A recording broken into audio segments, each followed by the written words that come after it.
West Midlands Police say they're now much better equipped to deal with large-scale disturbances than they were when riots broke out in the Midlands a year ago. More than 300 people have now been charged in connection with the rioting and looting that broke out after the disorder spread across the country.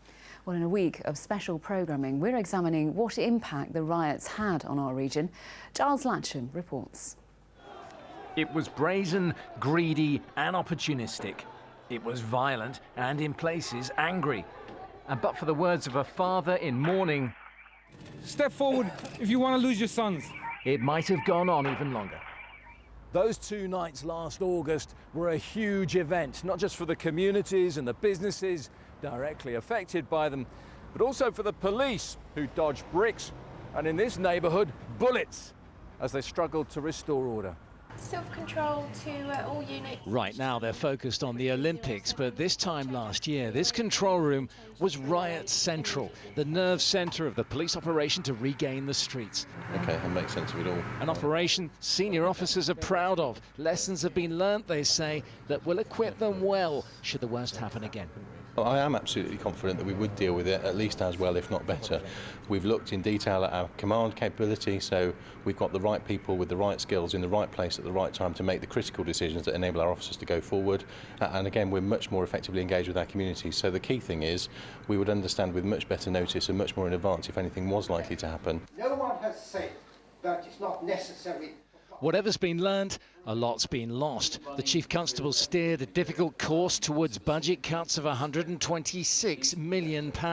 Hundreds of officers retiring early or switched to back office roles. This Police Federation official's off to London to represent dozens of officers deployed to the Olympics, spreading the jam still thinner.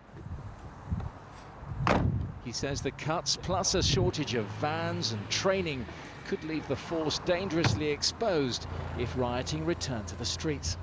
We will be slower to put the officers together, and that's because we don't have the officers available to us. And in putting officers together to deal with the disorder, other areas of policing that are no less important suffer, because at the end of the day there are only so many officers and there's only so much equipment to go around. A former police officer turned criminologist says the force is being asked to do more with less.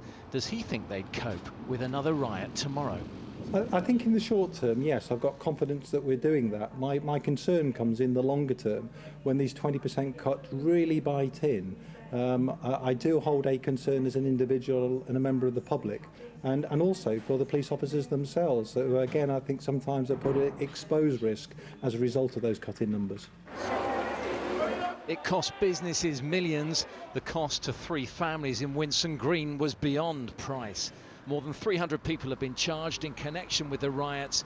Another 145 are still being hunted. The legacy of last summer lives with us still. Giles Latcham, BBC Midlands Today, Birmingham.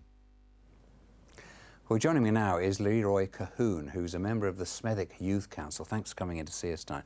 Do you feel that community relations have improved in the past year? Very much so. I believe since the riots, quite a lot of constructive community experiences have taken place between the police, the people and politicians alike. Smethwick Youth Council and myself have been participating in quite a few projects. Smethwick Cricket League did a match with the police, which was very welcome, and Bristol Neighbourhood Watch is very well addressed by the police, as well as other friends and neighbours groups across my area and Sandwell as well.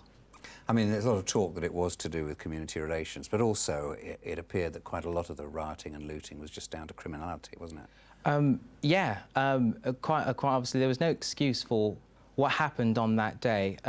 People were being opportunistic, and I'm quite glad that the view of which the majority of which was young people, it wasn't, and they were taking part in the clean-up and were being very virtuous throughout the entire time, making sure they were keeping their families and their streets well guarded.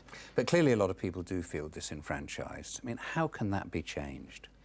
I think is through various rates of inclusion. I mean, throughout the summer holidays, most youth centres will have something called PAYP, which is positive activities for young people, of which my youth council, various other youth councils across the West Midlands will be looking into overviewing and making sure takes place to the likings of the young people, and various other activities to take place. I think that one of the things we should learn to make them feel more included in society is that there is more to just having the newest trainers, being socially acceptable. It's about being yourself and being connected to your community and loving your neighbours, which is the most important thing I think we should have learned. And just very briefly, people do get very depressed sometimes about this sort of situation. Are you optimistic about the future? I'm very optimistic, not only because the police will now be prepared in case such a scenario ever happens again to tackle it in a more effective way, but communities are stronger now. People know each other more. There's the bonds there, there's the links there. People will be prepared for if this happens again. And people will feel a little bit more, to cling together through hard times, like the father of one of the young men who was murdered during the riots. Leroy, thanks very much indeed. Thank you for having me. And last night, BBC WM held a special debate on the riots. 1 year on, you can listen to that debate again on the BBC iPlayer. Other news now.